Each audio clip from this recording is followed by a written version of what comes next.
नमस्कार विद्यार्थियों, आज हम पढ़ने वाले हैं हमारी कक्षा 10 का ज्योग्राफी का पार्ट 1 संसाधन एवं विकास। तो संसाधन किसे कहा जाता है? डेफिनेशन क्या होती है संसाधन की? पर्यावरण में स्थित प्रत्येक वस्तु जो हमारी आवश्यकता को पूरा करती है संसाधन कहलाती है। ये एक सिंपल डेफिनेशन थी जो हम कक्षा 8 तक पढ़ते हैं। अभी की जो हम डेफिनेशन देखने वाले हैं वो क्या है?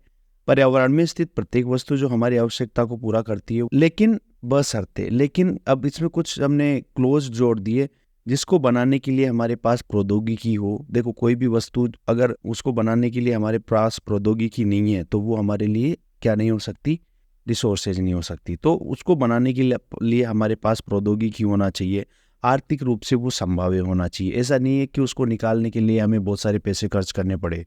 तो आर्थिक रूप से वो संभाव्य होने चाहिए और सांस्कृतिक रूप से वो मान्य होना चाहिए। ऐसा नहीं है कि कोई भी जो ऐसा पदार्थ जो हमारी संस्कृति उसको एक्सेप्ट ही नहीं करती है और हम उसे संसाधन के, ऐसा नहीं होना चाहिए। वो संसाधन जिसको हमारी जो संस्कृति है वो भी एक्सेप्ट करे।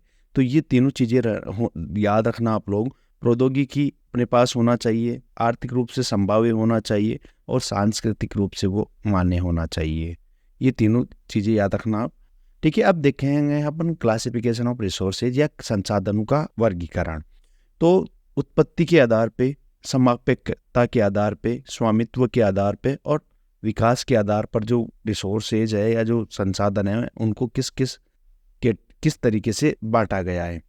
तो उत्पत्ति के आधार पे जैव और अजैव में बांटा गया है। उत्पत्ति के आधार पे जैव और अजैव। जैव वो संसाधन होते हैं जिनमें जीवन विद्यमान होता है, चाहे वो जीव जंतु देख लो जिनमें जीवन विद्यमान होता है। अजैव जिनमें जीवन विद्यमान नहीं होता है वो अजैव कहलाते हैं। समयप्यता के आधार पर नवीनीकरण और अनवीनीकरण। नवीनीकरण वो संसाधन होते हैं जो एक बार यूज में लेने के बाद कुछ ही समय बाद वापस से रिन्यू हो जाते हैं। मतलब नवीनीकरण वो होते हैं जो कभी खत्म नहीं होते पृथ्वी पे। ठीक है, और दूसरा इसमें आ जाएगा जैसे सोलर एनर्जी आ जाएगा, वाटर आ जाएगा, विंड एनर्जी आ जाएगा, ये सारी चीज़ें इसमें आती है। और अनवीनीकरण संसाधन उन्हें कहा जाता है जिनका एक बार उपयोग लेने पर ये खत्म हो जाते हैं और इनको बनने में लाखों करोड़ों वर्ष लगते हैं। जैसे कोयला, पेट्रोल, गैस, ये सारी चीज़ें इसमें आते हैं। स्वामित्व के आधार पे कौन कौन से होते हैं? व्यक्तिगत संसाधन किसे कहा जाता है कि जिस पर किसी पर्टिकुलर आदमी का अधिकार होता है। जैसे मेरा घर है तो वो रिसोर्सेज मेरा है, या किसी की जमीन है, किसी का प्लॉट है तो वो किसी इंडिविजुअल का, किसी व्यक्ति विशेष का वो है तो वो किसी एक का है। तो इसे कहा जाएगा व्यक्तिगत। इसके अलावा सामुदायिक मतलब कोई भी वो रिसोर्स है जो पूरा कम्युनिटी का होता है, पूरा ग्रुप का होता है, समुदाय का होता है। जैसे कोई भी कुआं हो गया जहाँ पर पानी भरते हैं सारे, तो वो किसका रिसोर्सेज हो गया? पूरी कम्युनिटी का हो गया। स्कूल हो गया, सरकारी गवर्नमेंट स्कूल हो गया, पब्लिक पार्क हो गए। ठीक है, ये सारी चीज़ें सामुदायिक। राष्ट्रीय संसाधन, एक राष्ट्र की बाउंड्री के अंदर जो संसाधन होते हैं वो सारे राष्ट्रीय संसाधन कहलाते हैं। जैसे भारत की जो जियोग्राफिकल बाउंड्री है उसके अंतर्गत जो भी संसाधन है वो भारत के राष्ट्रीय संसाधन है। अंतर्राष्ट्रीय संसाधन किसी भी देश की जो 200 नॉटिकल माइल्स के बाद का जो पूरा एरिया है ना, वो अंतर्राष्ट्रीय संसाधन के अंतर्गत आता है। जो भारत है उसकी समुद्र तटरेखा से 200 नॉटिकल माइल। देखो, नॉटिकल माइल एक डिस्टेंस को मापने का एक पैमाना होता है। जैसे हम जमीन है उसको किलोमीटर में मापते हैं, वैसे ही जो समुद्र है उसमें डिस्टेंस नॉटिकल माइल्स में मापी जाती है। तो 200 नॉटिकल माइल के बाद की जो एरिया होता है वो इंटरनेशनल होता है, वो किसी देश को बिलोंग नहीं करता। कोई भी देश वहाँ पर बिना किसी अंतर्राष्ट्रीय संस्था की परमिशन के वहाँ से कोई भी रिसोर्सेज नहीं निकाल सकती। तो वो सारे जो रिसोर्सेज है वो अंतर्राष्ट्रीय रिसोर्सेज कहलाते हैं। तो ये था स्वामित्व के आधार पे। और अगला आता है विकास के आधार पे। विकास के आधार पर संभावी। पहला देखते हैं अपन संभाव्य में क्या होता है कि कोई भी एरिया होता है वहाँ पर हमें लगता है कि यार इस एरिया में इस संसाधन का बहुत ही ज़्यादा हमें संभावना लगती है। जैसे अगर राजस्थान की बात करें तो यहाँ पर सौर ऊर्जा, गुजरात में विंड ऊर्जा, तो सौर ऊर्जा, पवन ऊर्जा, ये जो राजस्थान और गुजरात वाले एरिया है यहाँ पर संभावना है। हालांकि इतनी डेवलप नहीं हो पाई, लेकिन यहाँ पे संभावना है कि यहाँ पे सोलर ऊर्जा और विंड ऊर्जा की बहुत ज़्यादा संभावना है।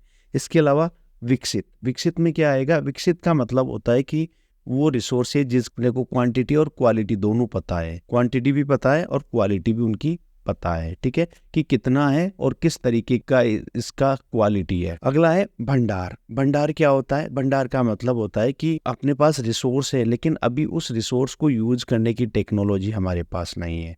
जैसे हमें पता है कि जो हाइड्रोजन है, हाइड्रोजन फ्यूचर का, हाइड्रोजन एक पावर होता है जो भविष्य में बहुत सारी जो गाड़ियां हैं हाइड्रोजन से चलेगी, ईंधन के रूप में काम में लिया जाएगा हाइड्रोजन को। लेकिन हमें ये भी पता है कि जो हाइड्रोजन है वो पानी से भी मिलता है, क्योंकि H2O पानी का जो सूत्र होता है H2O होता है, तो पानी से भी हमें हाइड्रोजन मिलता है। लेकिन अपने पास अभी ऐसी कोई टेक्नोलॉजी नहीं है कि हम जो पानी है उससे हाइड्रोजन को निकाल सके। तो ये एक भंडार है। और अगला आता है लास्ट संचित कोष। संचित कोष का मतलब ये होता है कि हमें टेक्नोलॉजी भी पता है, निकालने का पता है, कितना ये हमारे पास ये चीज़ है, ये सारी चीज़ें पता है, लेकिन हमने अपनी जो फ्यूचर जनरेशन है उनके लिए सेव करके रखा है। जैसे अगर अमेरिका की बात करें तो उनके पास बहुत सारा पेट्रोल है, लेकिन वो लोग अपने पेट्रोल का यूज नहीं करते और बाहर से पेट्रोल मंगवाते हैं। उनको लगता है कि जब सारी जगह पेट्रोल खत्म हो जाएगा तब हमारी जो फ्यूचर जनरेशन है उनके ये पेट्रोल काम आने वाला है। तो ये था संसाधनों का वर्गीकरण। अभी हम देखने वाले हैं संसाधनों का विकास। संसाधनों का विकास किस तरीके से होता है? मनुष्य के जीवन यापन तथा जीवन की गुणवत्ता बढ़ाने के लिए जो संसाधन होते हैं उनका बहुत ही ज़्यादा योगदान होता है। हम सोचते हैं कि जो संसाधन है हमें प्रकृति से मुफ्त में मिले हैं, फ्री में मिले हैं, इस कारण हम उनका बिना सोचे समझे अंधाधुंध उनका उपयोग कर रहे हैं। हम क्या सोचते हैं कि जो संसाधन है वो हमें प्रकृति से फ्री में मिले हैं, इस कारण हम उनका क्या कर रहे हैं, बहुत ही ज़्यादा अंधाधुंध उपयोग कर रहे हैं, बिना सोचे समझे उनका उपयोग कर रहे हैं। इससे बहुत सारी समस्याएं उत्पन्न हो गई है। देखो, अंधाधुंध उपयोग करने से हमें बहुत सारी जो समस्याएं हैं उनको फेस करना पड़ रहा है, बहुत सारी प्रॉब्लम हमारे सामने उत्पन्न हो गई है। अब क्या समस्याएं उत्पन्न हुई कि जो कुछ लालची लोग हैं उनकी वजह से जो संसाधन है वो कम होते जा रहे हैं, संसाधनों का ह्रास होता जा रहा है लालची लोगों की वजह से। ज़्यादातर जो संसाधन है केवल कुछ ही व्यक्तियों के पास है, ज़्यादातर जो संसाधन है वो केवल कुछ ही लोगों के पास ये सिमट के रह गए हैं। अब संसाधनों के अत्यधिक उपयोग से वैश्विक संकट उत्पन्न हो रहा है।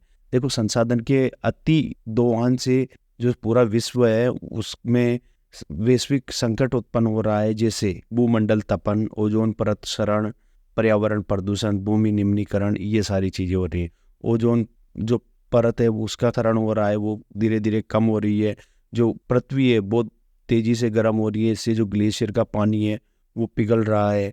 और जो समुद्र है उसका जल स्तर बढ़ने से समुद्र के किनारे जो देश रहते हैं उनके डूबने के चांसेस हो ज़्यादा बढ़ गए हैं। ओजोन परत वो ख़त्म हो रही है। ओजोन परत क्या काम आती है? जो सूर्य से आने वाली पराबैंगनी किरणों को ये रोक लेती है। इससे अर्थ है इस पे ये पराबैंगनी किरणों को नहीं आने देती है। जो पराबैंगनी किरणें हैं इनसे बहुत सारी स्किन संबंधी डिजीज होती है।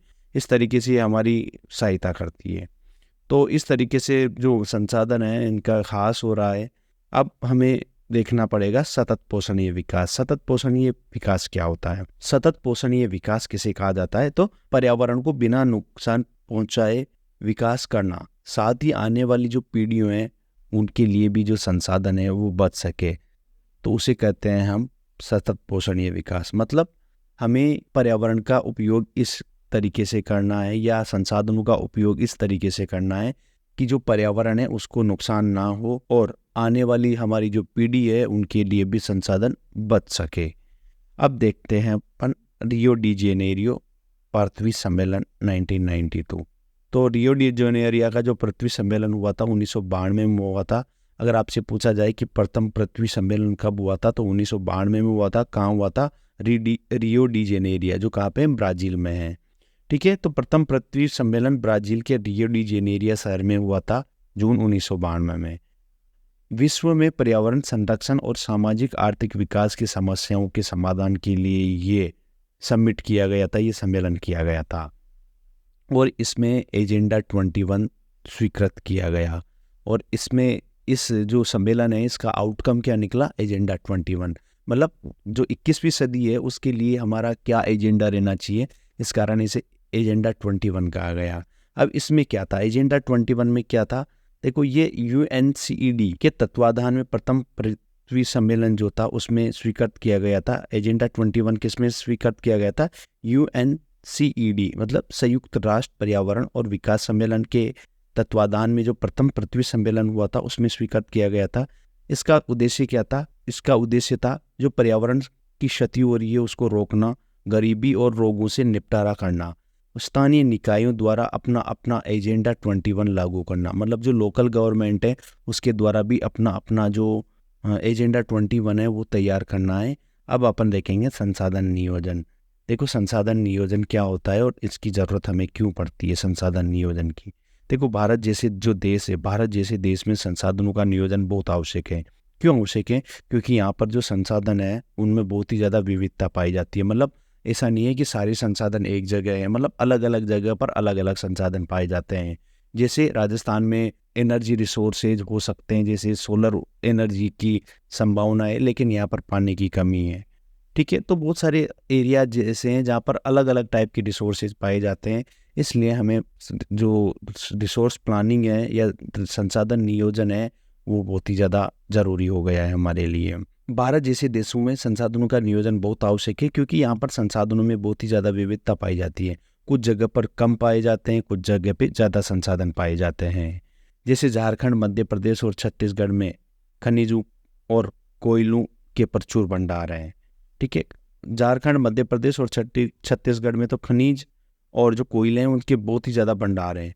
अरुणाचल प्रदेश में बहुत ही ज़्यादा मात्रा में जल है, लेकिन वहाँ पर इंफ्रास्ट्रक्चर नहीं है, विकास नहीं हुआ है वहाँ पे। राजस्थान में सौर ऊर्जा और पवन ऊर्जा की असीम संभावना है, लेकिन यहाँ पर पानी की बहुत ही ज़्यादा दिक्कत है। लद्दाख में सांस्कृतिक विरासत है, कल्चर है लद्दाख में, लेकिन वहाँ पे शीत मरुस्थल है, ठंडा मरुस्थल है।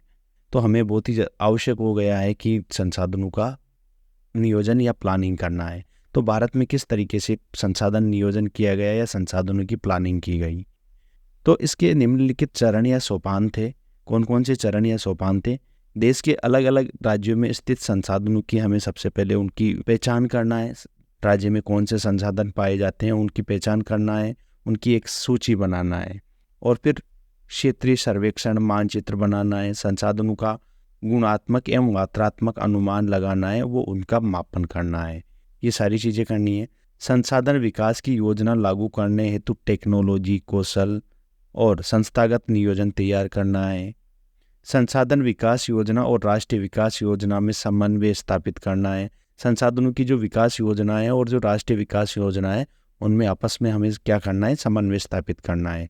और इसकी प्राप्ति के लिए जो भारत है उसके द्वारा जो प्रथम पंचवर्षीय योजना है उनसे ही प्रयास किया जा रहा है। ये सारी चीज़ों को अचीव करने के लिए भारत के द्वारा जो प्रथम पंचवर्षीय योजना चलाई गई थी वहीं से इन सब के लिए प्रयास किए जा रहे हैं। कि संसाधनों का संरक्षण। तो संसाधनों का संरक्षण क्यों करना है अपने को? संसाधनों का अंधाधुंध विवेकहीन तरीके से जो प्रयोग किए जा रहे हैं उनके कारण जो सामाजिक, आर्थिक और जो पर्यावरण है बहुत सारी तरीके की समस्याएं का सामना हमें करना पड़ रहा है।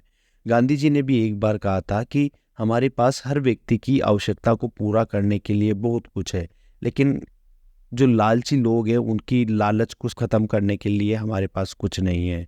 ठीक है, हम मतलब सभी की आवश्यकता को पूरा कर सकते हैं लेकिन उनके लालच को पूरा नहीं कर सकते। और विश्व स्तर पर क्लब ऑफ रोम के द्वारा 1964 में संसाधन संरक्षण की एक व्यवस्थित तरीके से वकालत की गई। तो सबसे पहले जो संसाधनों के संरक्षण की मांग की गई थी विश्व लेवल पे, वो किसके द्वारा की गई थी? क्लब ऑफ रोम के द्वारा की गई थी। कब? 1964 में। सोमेश्वर ने 1974 में स्मॉल इज ब्यूटीफुल नामक पुस्तक में गांधी जी के जो दर्शन है उसको दोहराया, गांधी जी को की फिलोसॉफी को दोहराया गया था। स्मॉल इज ब्यूटीफुल जो सोमेश्वर ने इस पुस्तक में बताया था।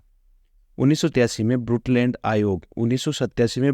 आयोग रिपोर्ट ने पोषणीय विकास की संकल्पना दी। तो 1987 में ब्रुटलैंड आयोग ने सतत पोषणीय विकास की संकल्पना दी, और ये सब किसमें छपा? आवर कॉमन फ्यूचर, हमारा साझा भविष्य नामक पुस्तक में ये सारे छपा था। तो थैंक यू।